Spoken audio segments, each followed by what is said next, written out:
Good evening, ladies and gentlemen. Jai Hind.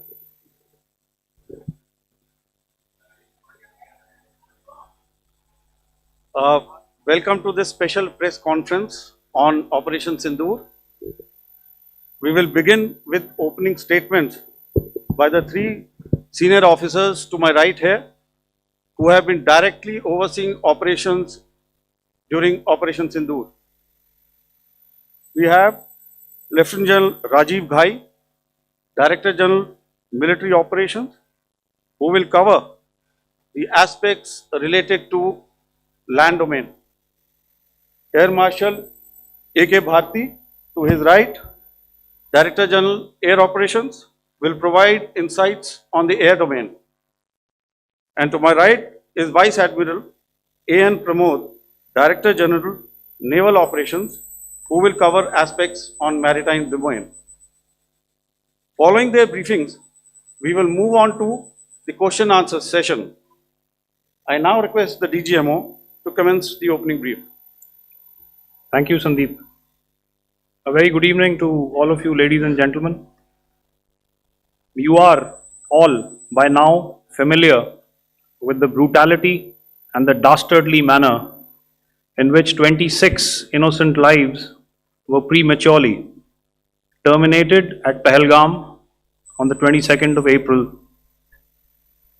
When you combine those horrific scenes and the pain of the families that the nation witnessed with numerous other recent terrorist strikes on our armed forces and defenseless civilians, we knew that the time had arrived to make yet another compelling statement of our resolve as a nation.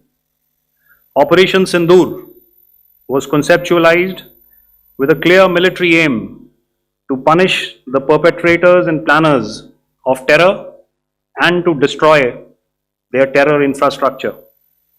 What I do not state here, of course, is the often stated determination of India and its intolerance to terror. It set into motion a very diligent and microscopic scarring of the terror landscape across the borders and the identification of terror camps and training sites. The locations that emerged were numerous, but as we deliberated more, we realized that some of these terror hubs were now bereft of any presence and had preemptively been vacated, fearing retribution from us. There was also a term of reference and our own binding, self-imposed restriction to target only terrorists and thus prevent collateral damage.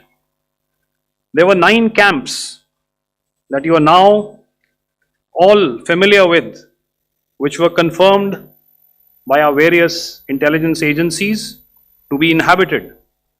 Some of these were in POJK, while there were others that were located in the Punjab province in Pakistan. Nefarious places such as Muridke, the hub center of the Lashkar-e-Taiba, has over the years bred infamous characters such as Ajmal Kasab and the likes of David Headley. What followed was a careful scrutiny of each of these sinister locations, their layout, configuration, even the type of construction in each structure, and the terrain obtained around these. This was with an obvious intent to deduce and identify the exact vector that was required for their neutralization, as also the eyes in the sky that we would send up to ensure that we brought back evidence that we had indeed targeted what we set out to. The precise images of these engagements on that fateful and historical night have already been showcased during the first press statement on the 7th of May that was helmed by our Foreign Secretary.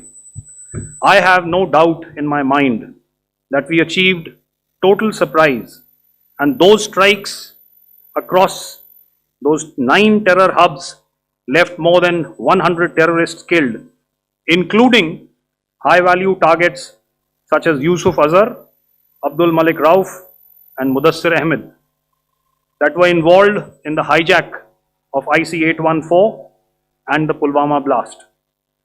The line of control was also violated soon after by Pakistan, and the erratic and rattled response of our enemy was apparent from the number of civilians, inhabited villages, and religious sites such as Gurudwaras that were unfortunately hit by them, leading to a sad loss of lives.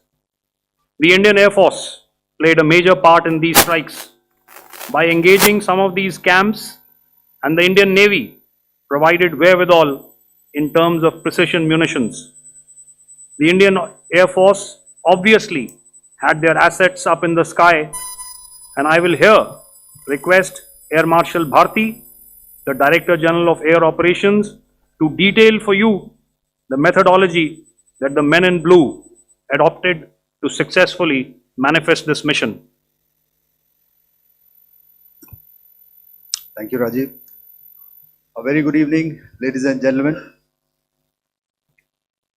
It indeed is a difficult time that we have to come here like this and brief you. We could have done without this, but we had no choice.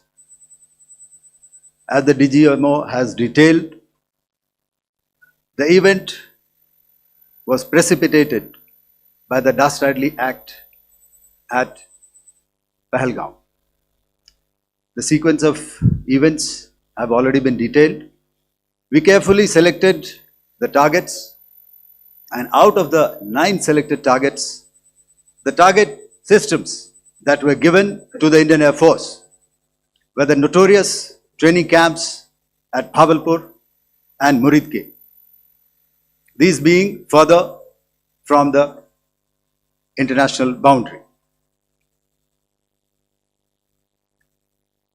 Through critical target system analysis, we analyzed what was to be done to annihilate these targets and plan to engage these targets with precision air-to-surface guided munitions so as to avoid collateral damage.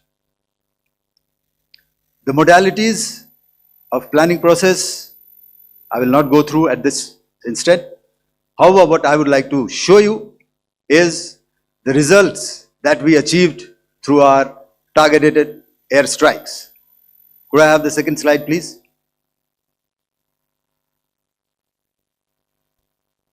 Yeah, change, please.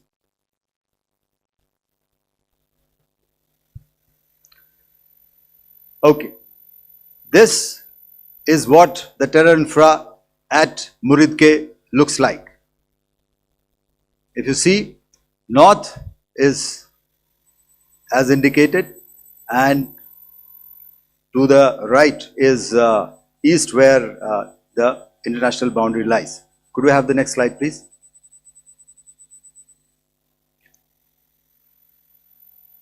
Orientating. Just go back one slide. Okay. Please have a look at this red building, the series of buildings out here, and this empty ground. Next.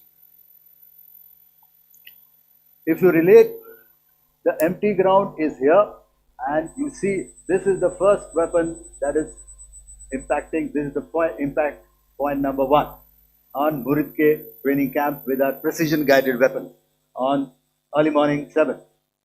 Next, please. Keep your eyes glued for the second weapon coming in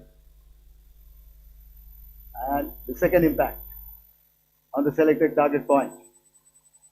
Next slide, please.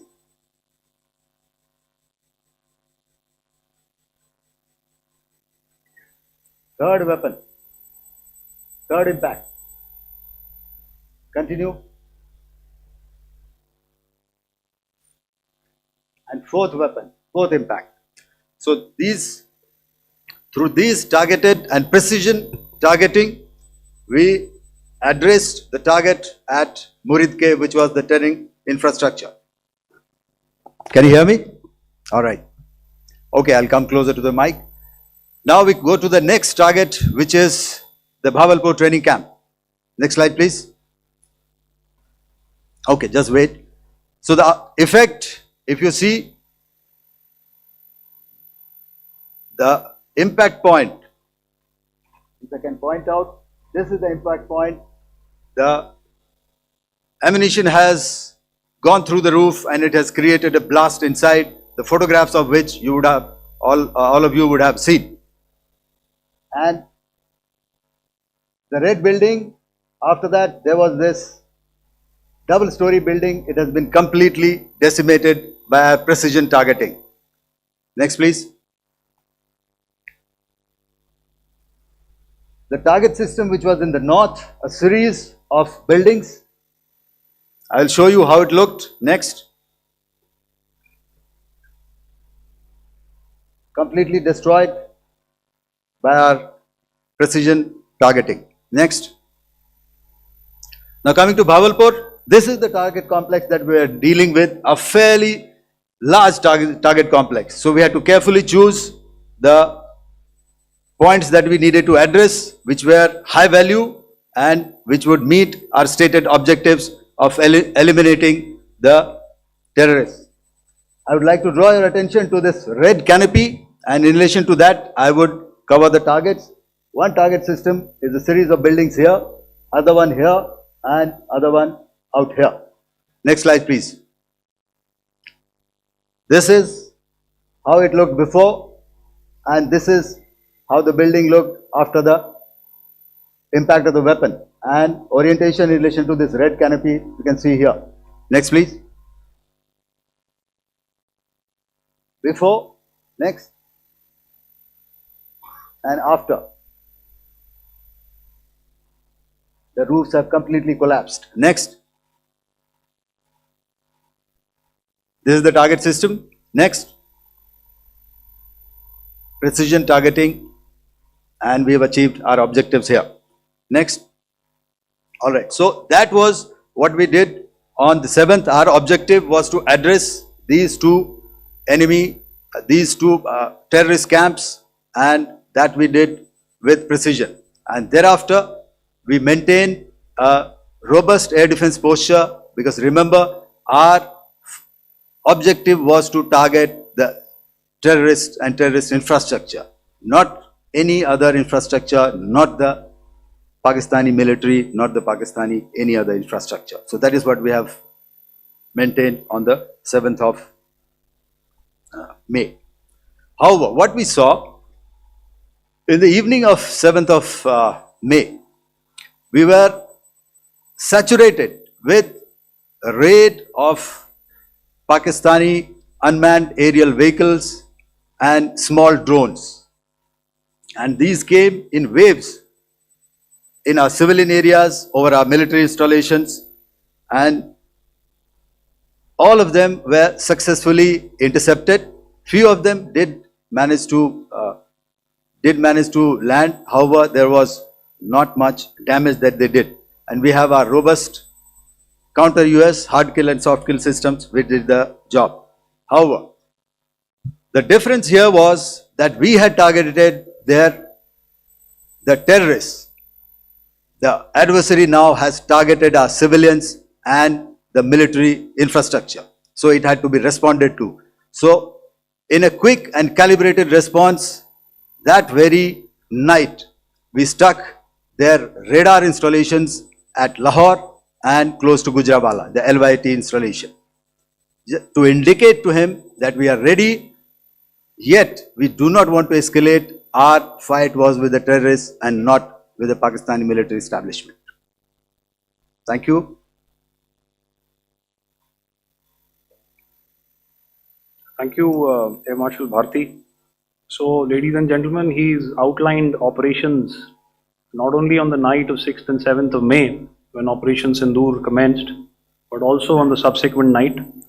Being well aware and familiar with the congenital and impulsive nature of our adversary, and even though we did attempt to reach out and communicate our compulsions to strike at the heart of terror to my counterpart in the immediate wake of Operation Sindoor, the request was brusquely turned down, with an intimation that a severe response was inevitable and in the offing. We were, of course, prepared. Operations on the 7th and the 8th, Air Marshal Bharti spoken about. On the night of 8th and 9th of May, they flew drones and aircrafts into our airspace all across the borders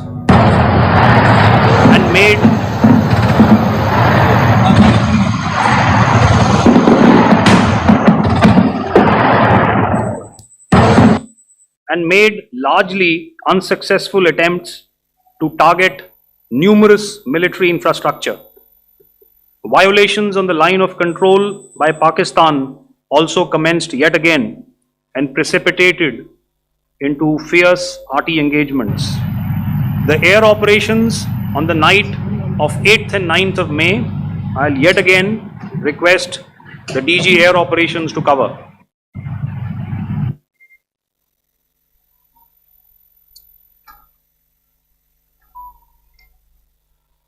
So I just covered what happened on the night of 7th and 8th. What we found that on the night of 8th and 9th, starting as early as 22:30 hours, our cities had a mass raid of drones, unmanned aerial vehicles, UCAVs, starting right from Srinagar, going down right up to Nalia. It was a mass raid in waves and it was relentless. However, we were prepared and our air defense preparedness ensured that there is no damage on ground or to any of the intended targets that the enemy might have planned for. The difference between 7th night and 8th night was that on 7th night he sent in his Yeha class of UAVs, however, these UAVs can go some distance, they are armed. However, on the 8th, less numbers of armed UCAVs were there or UAVs were there and more numbers of quadcopters, maybe for surveillance or just for harassment of civilians. This continued till midnight. Our air defense preparedness ensured that there was no damage on the ground either to the military installations or to the civilians. However, the enemy had yet again shown that he wanted to up the ante and he wanted a fight, and we were up to the task. In a measured and calibrated response, we once again targeted his military installations, which included his SAM sites at Malirkant. This also included his surveillance radar sites at Lahore and close to Gujranwala. These were suitably addressed, and thereafter his drone attacks continued even till morning, which we countered, and during the daytime there was some respite. Here I would like to bring out another aspect. What we found was that while the drone attacks were being launched from somewhere close to Lahore, enemy had allowed his civilian aircraft to also continue to fly out of Lahore. Not only his own aircraft but international passenger aircraft, which is quite insensitive, and we had to exercise extreme caution even at the cost of some tactical disadvantage to ensure that there is no damage to any of the civilian aircraft. And this was also brought out in our press briefing during the day. So I will now hand over to my colleague to cover the events of 9th onwards. On land, we also undertook certain measures such as deployment of air defense and electronic warfare assets to establish an integrated grid with the Indian Air Force, and I have seen and heard some of you wax eloquent about the benefits of such an architecture when it comes to negating and combating air intrusions. We also carried out deployment to include movement of our forces in the land, sea, and air domains. The night of the 9th and the 10th of May saw similar intrusions by drones and aircrafts, and this time there was a concerted effort to target airfields and some very, very important logistic installations, albeit yet again unsuccessful and denied gallantly and efficiently, I must say, by the integrated Indian Air Force and Indian Army Air Defense. We further strengthened our deployment and also initiated some pressure points to send a very clear and unambiguous message to the other side to desist from any misadventures on land. Some of the airfields and dumps saw repeated attacks in waves from the air. All were thwarted. The Pakistan Army has reported to have lost approximately 35 to 40 personnel in artillery and small arms firing on the line of control between the 7th and the 10th of May. What the other side had probably also not reckoned with was the speedy and precise turnaround and hit back by the Indian Air Force. And I will yet again ask Air Marshal Bharti to speak about these significant and game-changing strikes. I will thereafter request Vice Admiral Pramod, my colleague and Director General of Naval Operations, to tell us about some very telling naval maneuvers in the Arabian Sea that exerted pressure on the night of 9th and 10th of May. Over to you, sir. Commencing about 2000 hours, that is 8 p.m. local time, on 8th of May, several Pakistani unmanned aerial systems, drones, combat vehicles attacked multiple IF bases. These included Jammu, Udhampur, Pathankot, Amritsar, Bhatinda, Nal, Dalhousie, Thois, Jaisalmer, Uttarlai, Falodi, Nalia. These were almost simultaneous and they came in waves. All our AD guns and other systems were waiting for them. All these waves were neutralized by our trained crew using the air defense systems that they have, and also some of them were utilized using our legacy systems like Pechoras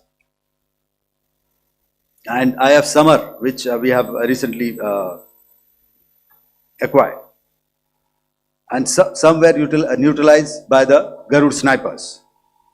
There was no damage on ground from these incursions and these mass raids, if I could call them, from the Pakistani side. However, following these relentless attacks on our air bases, on our forward positions and on our civilian targets, this was time to convey some message to our adversaries. And therefore, a decision was taken to strike where it would hurt. And towards that, in a swift, coordinated, calibrated attack, we struck his air bases, command centers, military infrastructure, air defense systems across the entire Western Front. The bases we struck include Chaklala, Rafiki, and mind you, Chaklala is Islamabad, Rahim Yar Khan, Sakar, sending a clear message that aggression will not be tolerated. This was followed by strikes at Sargoda, Bholari, Jacobabad.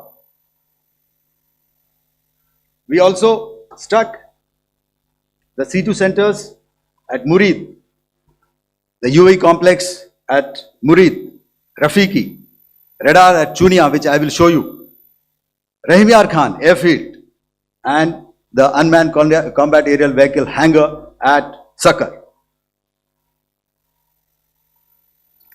I would like to reiterate here that we have the capability to target every system at these bases and more. However, it was only a measured response to instill good wisdom to our adversary to refrain from further escalation. IF response was directed only at military installations, avoiding civilian and collateral damage.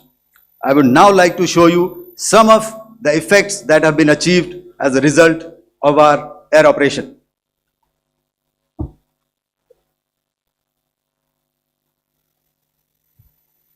Here is the Pasroor air defense system. If you could see, zoomed up view, this is the radar mounted on a high tower. And after the strike,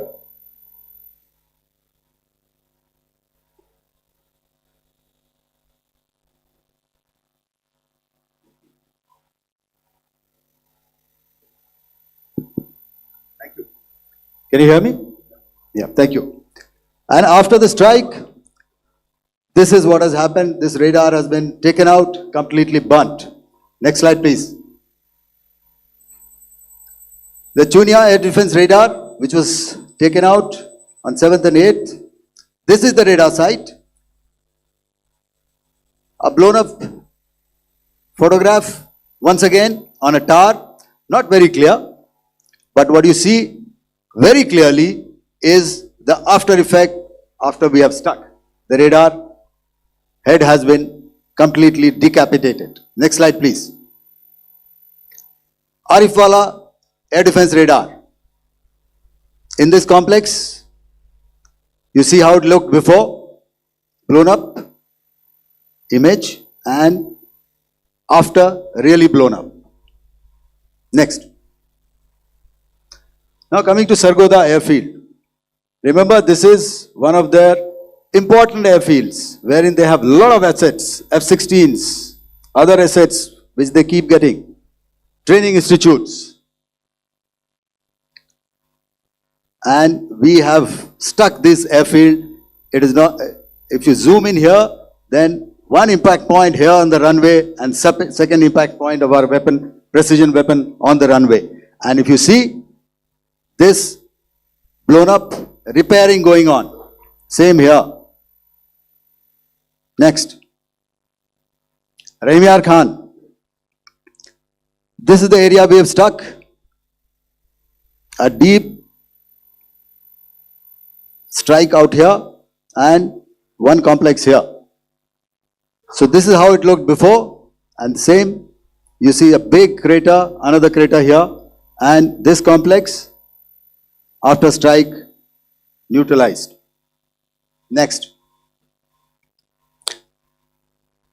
Chaklala airfield, Noor Khan, once again a major air base, a lot of their logistic assets out here. This was the chosen complex that we intended to strike and convey a message. Next slide, please. This is how it looked before, and this is how it looked after our strike. Next. Sakar. We chose the radar site at Sakar. This is the radar site, and after it was struck, this is the aftermath, completely burnt out. Next, please. Aircraft shelter. This is how it looked before the strike, and this is how it looked after the strike. The roof of the buildings completely caved in and burnt. Next. Ballari airfield, aircraft hangar. This is how it looked before, and this is how it looked after the precision strike. Next. Jacobabad, aircraft hangar, and this is how it looked after. Next. So what I'm trying to convey here, ladies and gentlemen, is to start with, Our fight was neither with the Pakistani military nor with anybody else who's there on the other side. Our fight was with the terrorists. We neutralized the terrorists that we selected to be neutralized, and thereafter we only maintained the air defense posture. However, we were relentlessly pounded by waves after waves, night after night, by his UCAVs, by his drones, and by his other unmanned aerial systems. And that left us with no choice but to retaliate, and yet our retaliation was calibrated, it was graduated, and it was proportionate. Thank you.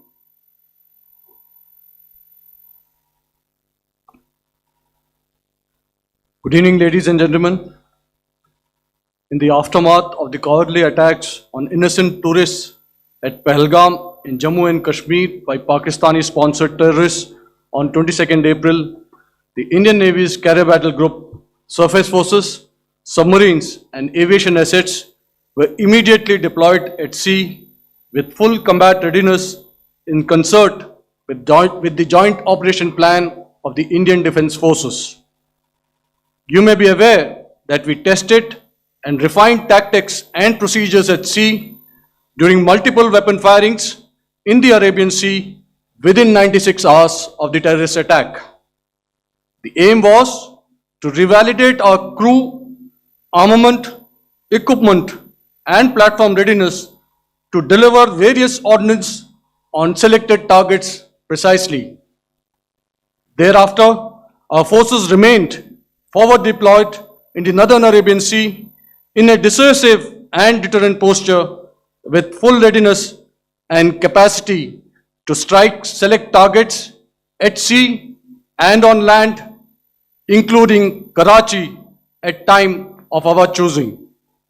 The forward deployment of the Indian Navy compelled Pakistani naval and air units to be in a defensive posture, mostly inside harbors or very close to the coast, which we monitored continuously.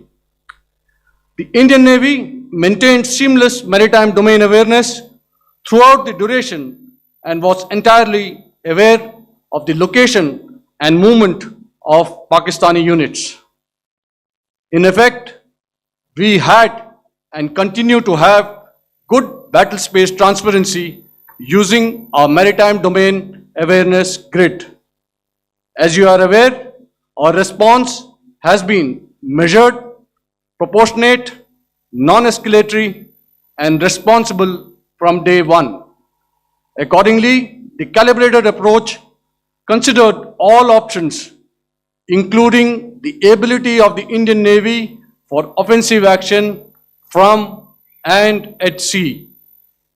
As part of this escalation control mechanism, the application of force by the Navy was planned in a synchronized manner in coordination with the Army and Air Force, the highlight being teams from the three services working closely in an integrated manner. Along with the kinetic actions by the Indian Army and Indian Air Force, the overwhelming operational edge of Indian Navy at sea contributed towards Pakistan's urgent request for a ceasefire yesterday. As we speak, Indian Navy remains deployed at sea in a credible deterrent posture to respond decisively to any inimical action by Pakistan or Pakistan-based terrorists. Thank you. Samno Varna, Jai Hind. Now I'll hand over to Director General Military Operations for further proceedings. Ladies and gentlemen, on the 10th of May, in the morning, even as we were getting into a huddle to wargame the events of the previous night, a routine exercise, I received a message on hotline from my counterpart in Pakistan seeking my willingness to communicate. Since our initial aim was to strike at terror camps, and all our actions in the subsequent days were in response to the intrusions and violations by the Pakistan Air Force and its army, it was decided that I would indeed speak with my counterpart. You are already aware I've seen it being covered on national television, that my communication with the Pak Dgmo was conducted at 15:35 hours yesterday and resulted in cessation of cross-border firing and air intrusions by either side with effect from 1700 hours 10th of May, after he proposed that we cease hostilities. We also decided to further speak on the 12th of May, that's tomorrow, at 1200 hours, to discuss the modalities that would enable the longevity of this understanding. However, disappointingly, and must I add, expectedly, it took only a couple of hours for the Pakistan Army to violate these arrangements by cross-border and across the line of control firing, followed by drone intrusions across the expanse of the Western Front through last night and in the early hours of the morning today. These violations were responded to robustly and dealt with as they must be.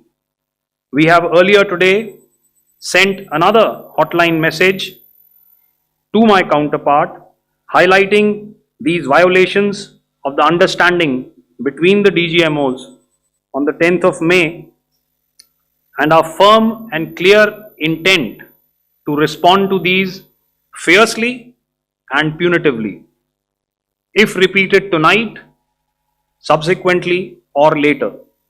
In this regard, I must inform all of you that the Chief of Army Staff has earlier today conducted a security review and has granted full authority to our army commanders for counter actions in the kinetic domain in case of any violation by Pakistan. In the end, I pay my solemn homage to my 5 fallen colleagues and brothers from the armed forces and civilians who have tragically lost their lives in Operation Sindoor. Our hearts go out to the bereaved families and we express our solidarity to them in this lifetime and beyond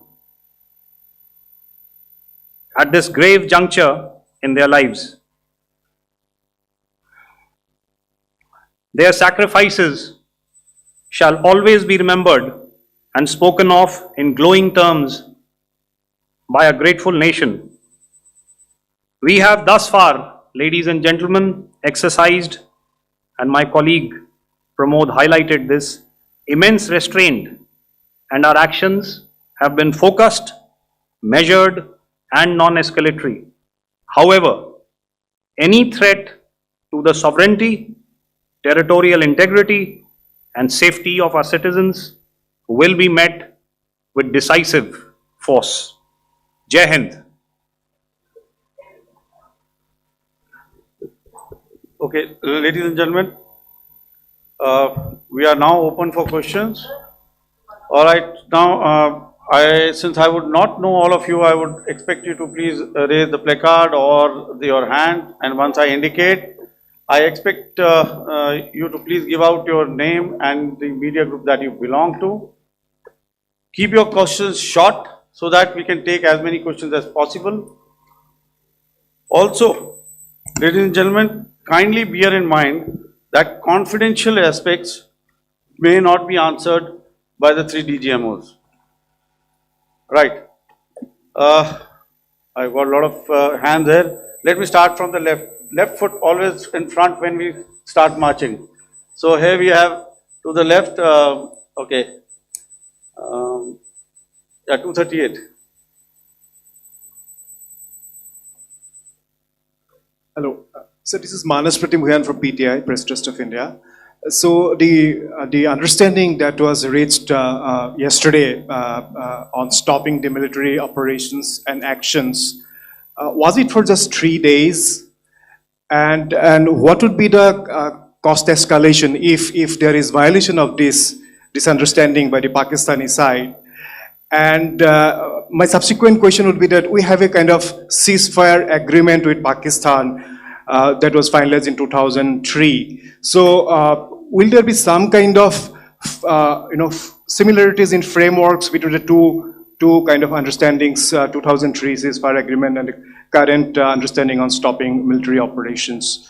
And again, what are the cost that will be incurring on Pakistan if Pakistan again resorts to this kind of terrorist activities, because we have made it very clear that the cost will be very high. So I would like to have your thoughts on it.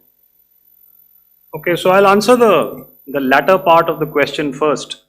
I also want to add that while the initial ceasefire agreement, as you correctly pointed out, is of the 2003 vintage, but I must remind you that in 2021, in the month of February, and this was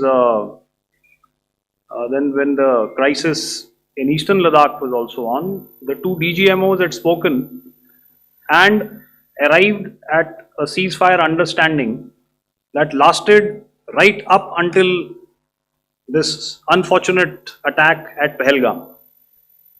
Once our Foreign Secretary had announced the decisions of the CCS in the immediate wake of that attack, he had announced certain measures, and then of course Pakistan had in turn made its own announcements. Since then, there have been certain violations of this ceasefire understanding, and of course after the 7th of May, like I pointed out during my statement, that there have been numerous violations on the line of control especially, and of course along the international boundary by the Pakistan Army and the Pakistan Air Force. This understanding that we spoke about yesterday, no, it was not for 3 days. It was first to stop aggressive and hostile activities immediately, let that order and direction settle down for about 36 hours, and thereafter discuss modalities, like I said, to ensure its longevity. That is tomorrow on the 12th of May. But unfortunately, we had a violation starting at approximately 1900 hours last night, and we've sent a communique, like I said, to the Pakistan Military Operations Directorate, and we will await what happens tonight. All right. The cost escalation, I'll leave it to your best imagination. I've already said that the response will be fierce and punitive. Now, the right foot forward. Yeah.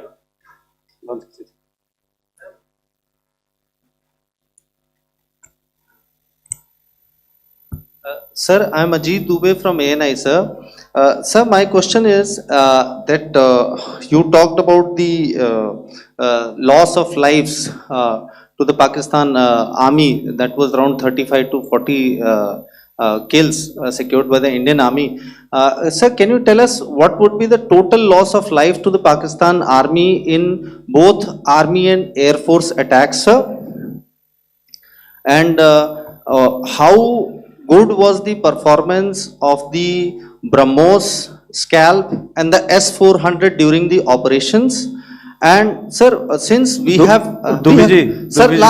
just one line, no multiple questions, please. Sir, all right. And since sir, we have achieved such a spectacular, we have made good achievements in this entire operation, can we say that we have emerged victorious, or we have a big upper hand over the Pakistanis in this entire conflict? Thank you very much, sir. So I'll answer the question about the loss of lives on the other side. Of course, there are various means to ascertain that number. There is information from various agencies that come in.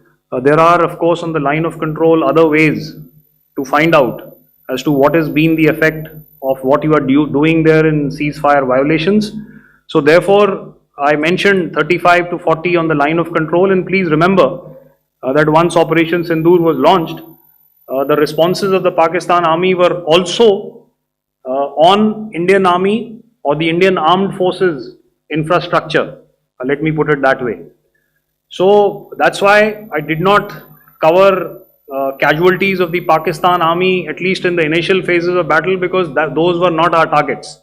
Our targets were terror oriented, and of course later, once they launched air intrusions and air operations on our infrastructure, we've used heavier weapons, and of course there would have been casualties, but those are still being assessed. The effects of the weapons that you mentioned, I will request Air Marshal Bharti to apprise all of you about those.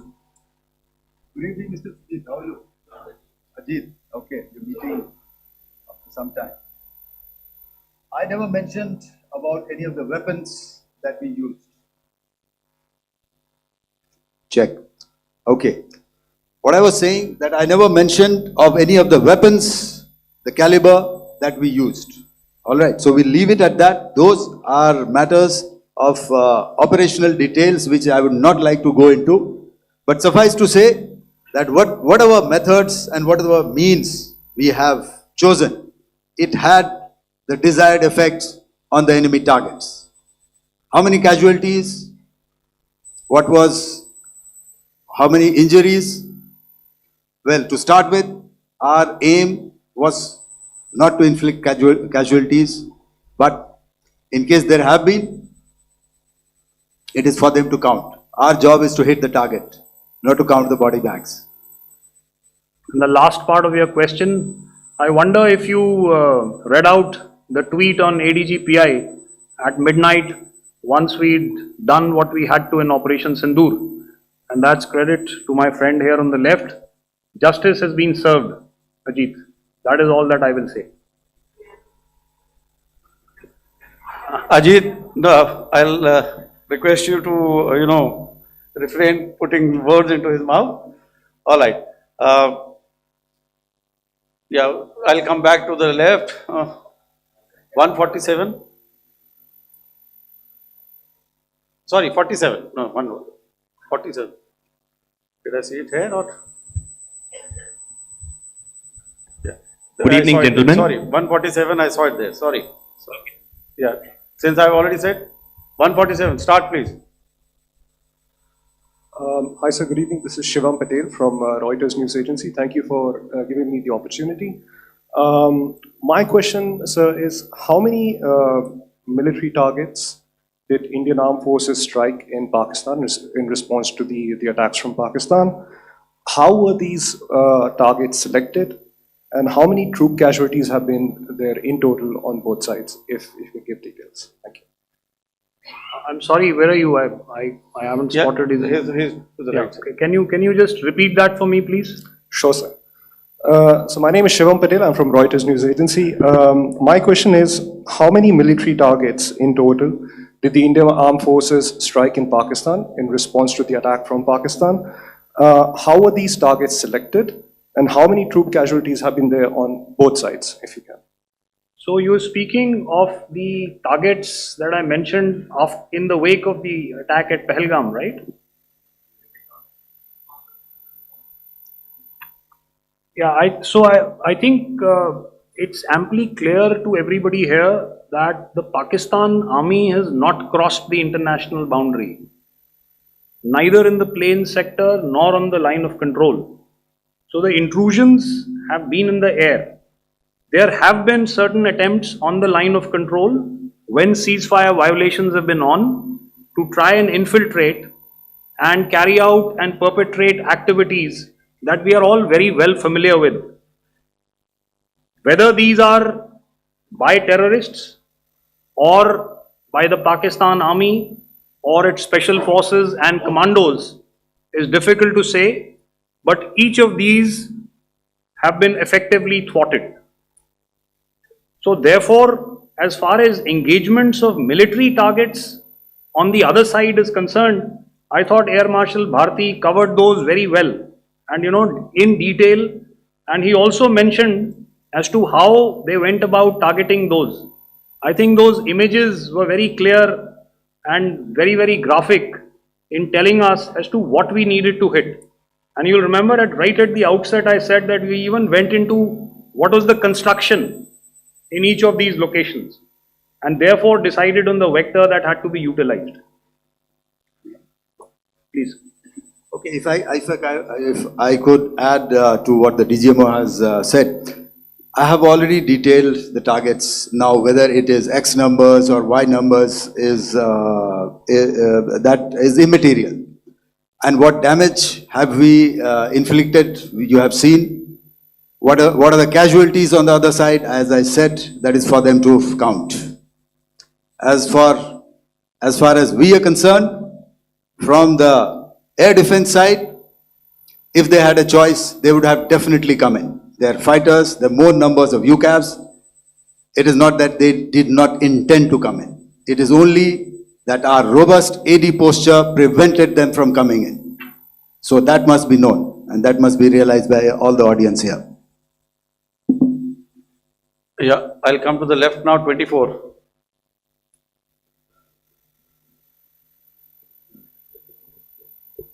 Good evening, sir. This is Anuvesh Rath from Z.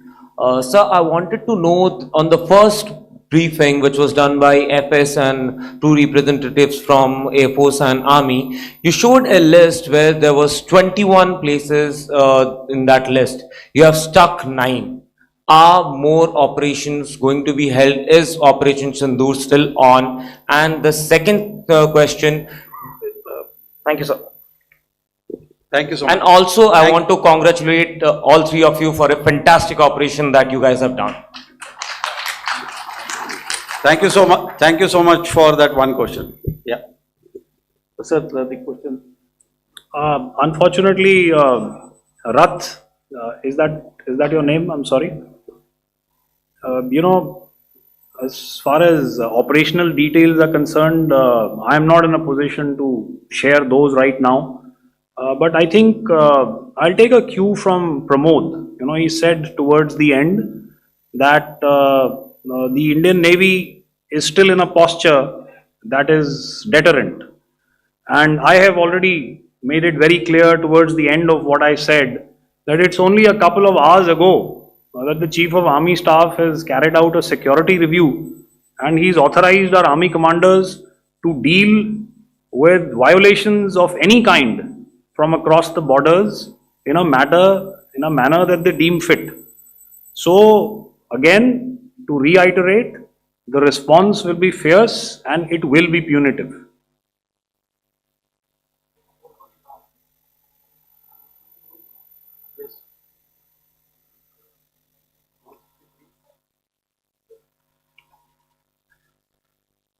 I'll go back this side now.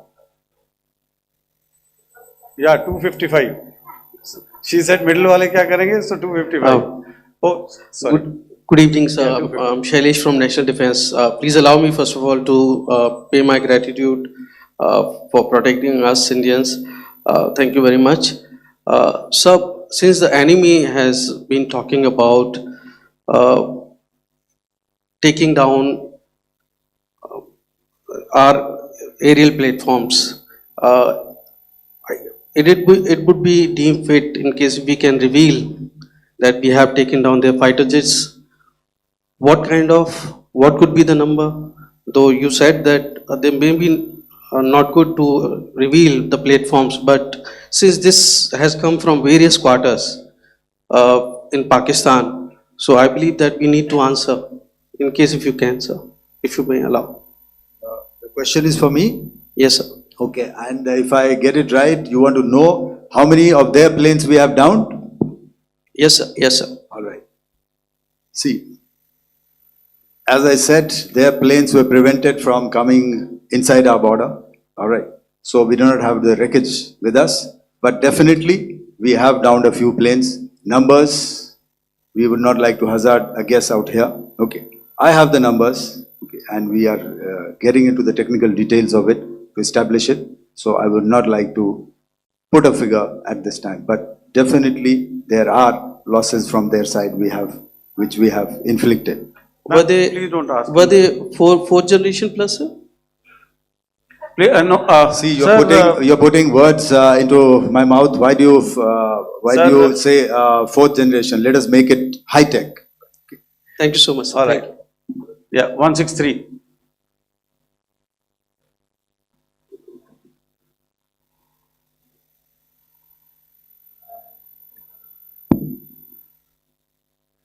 Sir मैं मंजीत नेगी हूँ आज तक से। मेरा सवाल ये है कि इस पूरे ऑपरेशन में जो आतंकी ठिकानों को निशाना बनाया गया, क्या नंबर्स कुछ बता सकते हैं कितने आतंकी मारे गए? कुछ नाम सरकार मतलब कुछ नाम मीडिया में आए भी हैं जो बड़े उसके मास्टरमाइंड थे।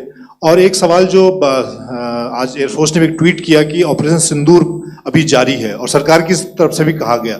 और पिछली बार जब विदेश मंत्रालय की प्रेस कॉन्फ्रेंस पहली हुई थी उसमें वो लिस्ट दिखाई गई थी कि 21 टेरर कैंप आइडेंटिफाई किए गए हैं। तो क्या जो बाकी बचे हुए टेरर कैंप उन पर भी कार्रवाई होगी? और एक नंबर अगर आप बता पाएं कितने टेररिस्ट मारे गए?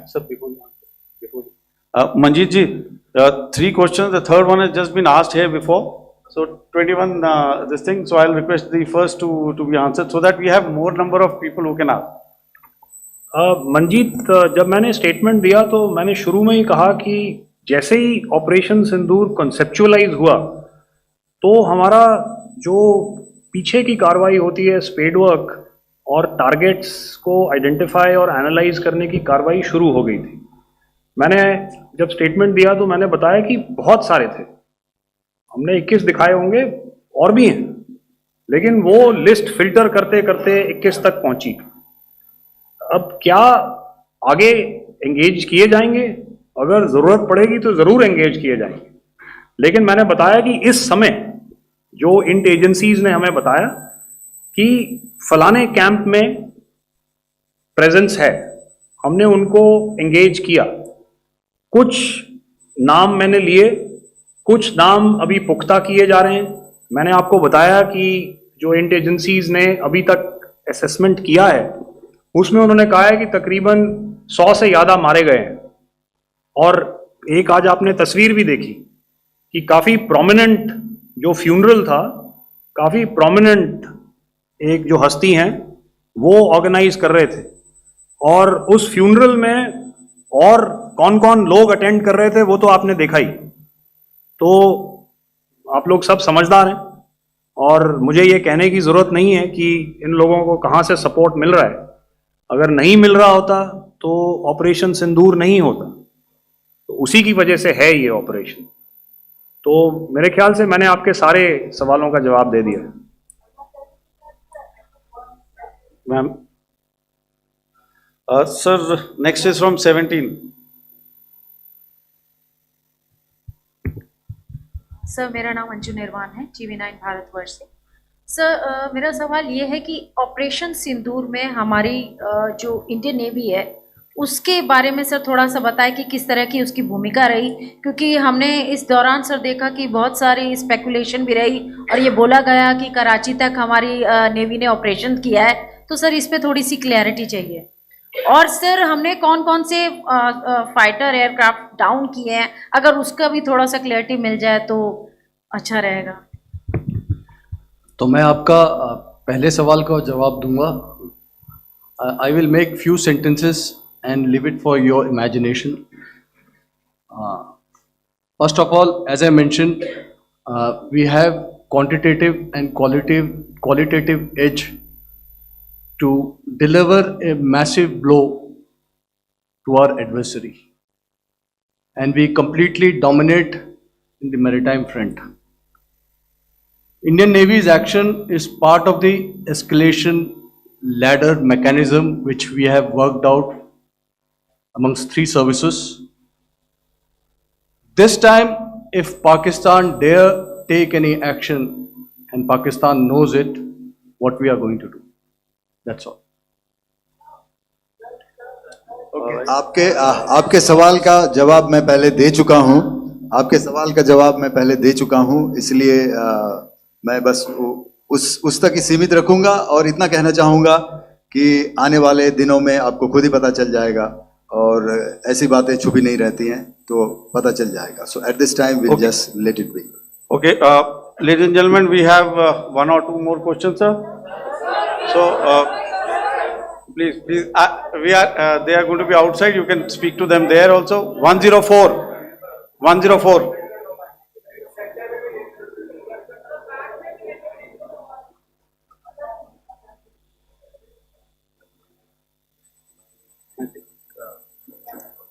Yeah, ask. Sir, Dinakar with the Hindu newspaper. Are you surprised that you got this question? No, sir. Just look. Sir, can you give a number of assets we lost, because there's been a lot of speculation going on, international media writing a lot of things about our platforms, including Rafales. I mean, Pakistan claiming that Rafale has been downed, etc. Can you put that question to rest and clarify on that? I guess that question is for me. All right, I'm happy that you've asked this question.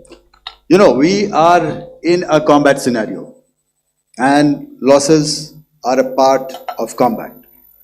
The question that you must ask us, okay, and indeed that we must ask ourselves, you inclusive, is have we achieved our objectives? Have we achieved our objective of decimating that terrorist camp? And the answer is a thumping yes. And the results are for the whole world to see. As for the details, what could have been, how many numbers, which platform did we lose?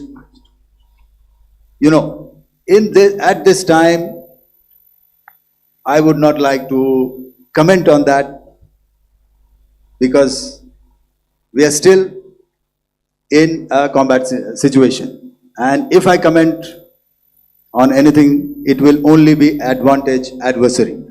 So we don't want to give him any advantage at this stage. All I can say is that we have achieved our objectives that we selected, and all our pilots are back home. Thank you. Okay, hold, please don't, please be civil here. So we'll have 220 now.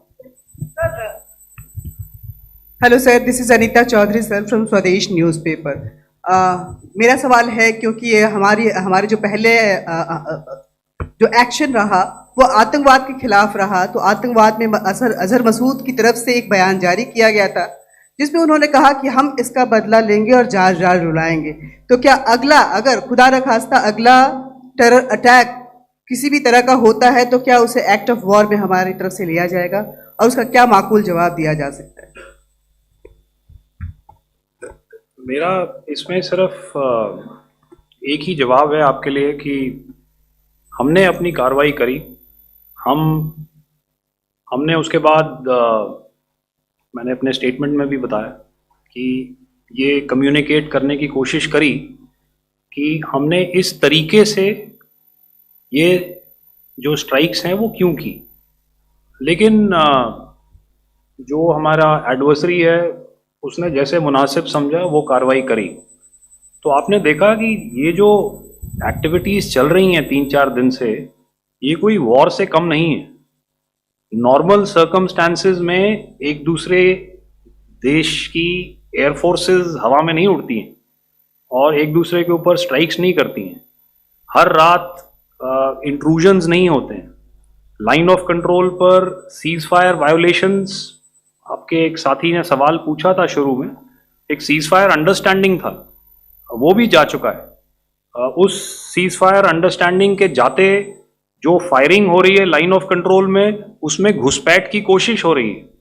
आमतौर पर ये घुसपैठ line of control में terrorist करते हैं, लेकिन हमें information है कि हो सकता है ये पाकिस्तान आर्मी की टोलियां भी हों जो हमारे पोस्ट के ऊपर खामी पहुंचाने की कोशिश कर रही हैं।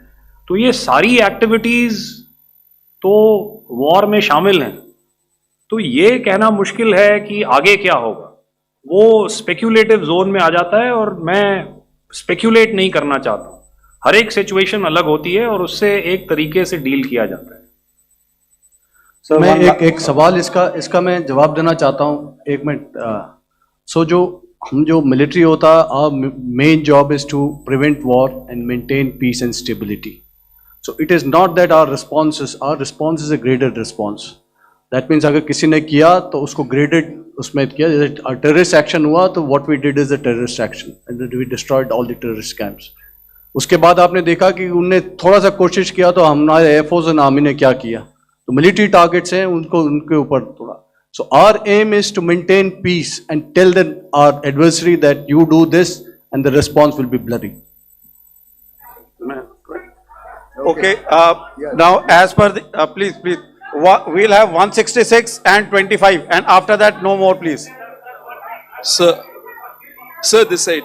Ladies and gentlemen, please maintain, Sir, I this request side, you to sir. please be quiet. Jal Ghai? No. This side, sir. We have only two Sir, questions left, 166. Yeah, please start. So I'm Rahul Singh from Hindustan Times, sir. So you were totally on top of the game in the kind of losses you've inflicted on the enemy. I mean, we saw the slides and everything. So it kind of comes across that you were batting it 99 and you decided to declare your innings. What are your thoughts on that, sir? And do you think, are you weighing the option of the Pakistan army using this time, buying this time of the so-called ceasefire or the understanding, and you talked about how they could not be trusted. So buying time to kind of build up their war reserves, getting stuff from their friends like Turkey or China, are we considering that possibility, sir? Look, see, the call came from the Pakistani side to speak about cessation of hostilities. What pauses mean during such conflicts is known to everybody. You know, I don't want to go into the pros and cons of how preparation for war is made. You know, that is a process in itself. But I think my senior colleague here, the DG Air Operations, spoke, or he alluded at least, you know, to what this operation was precisely and specifically meant for. And I think that's something that we achieved, you know, right at the outset. Had we had the option not to go further, we probably wouldn't have. But we've been compelled to be in this situation. And as you've seen, the armed forces of India, and you know, you've got the three Director Generals sitting here, we are always prepared to face any eventuality. And like I said, that's for the sovereignty, the territorial integrity, and the safety of our citizens. So whatever has to be done will be done. You know, I'm not so concerned about what Pakistan will do in this time. I'm only concerned about what we will do. We have a roadmap and a plan, and we will follow it diligently, and we will follow it to the T. You know, that's the contention that I want to make here today. Ma'am, please. Okay, the last question, and ma'am, 25, she has been she's been asking since the first one. Sir, I'm Nandita. Sir, she's not asking a question. Sir, I'm Nandita Dagar, DAGAR from DD News and DD India. Sir, I wanted to ask you that my question is to General Ghai. Sir, you spoke to your counterpart yesterday and the Pakistani counterpart. Sir, what is the Indian Army's assessment that despite that agreement, that talk that you had, despite that agreement coming into effect at 1700 hours yesterday, why did they violate it? And number two, yesterday at the Joint Defence Ministry and Foreign Ministry briefing, Wing Commander Vyomika Singh and Colonel Sophia Qureshi had told us that we have cited the Pakistani troops amassing at the borders and at the LOC. Sir, has that situation changed? Have they withdrawn? And sir, if in case, despite now there is a lull, of course, but if tonight again, if the enemy again carries out shelling and aerial intrusions through drones, what is going to be our response, sir? Thank you. So, without outlining the specifics of that response, I've already made it clear that there will be a response, and it will be fierce and it will be punitive. Why the Pakistan Army chose the option of violating the understanding that was arrived at earlier yesterday, I think that's a question that we best answered by the Pakistan Dgmo. I wouldn't be able to, you know, give you that. But, you know, in situations such as these, and if you go back into any conflict, sometimes these understandings take time, you know, to fructify and manifest on ground. But without, you know, getting into the reasons. It is our mandate to be prepared at all times, and that we were. It's not as if because there was an understanding we weren't prepared. I must tell you that the armed forces were on a very, very high alert, and they continue to be in that state even as we speak. All right. Ladies and gentlemen, please, ma'am, please. Okay, thank you so much for coming today.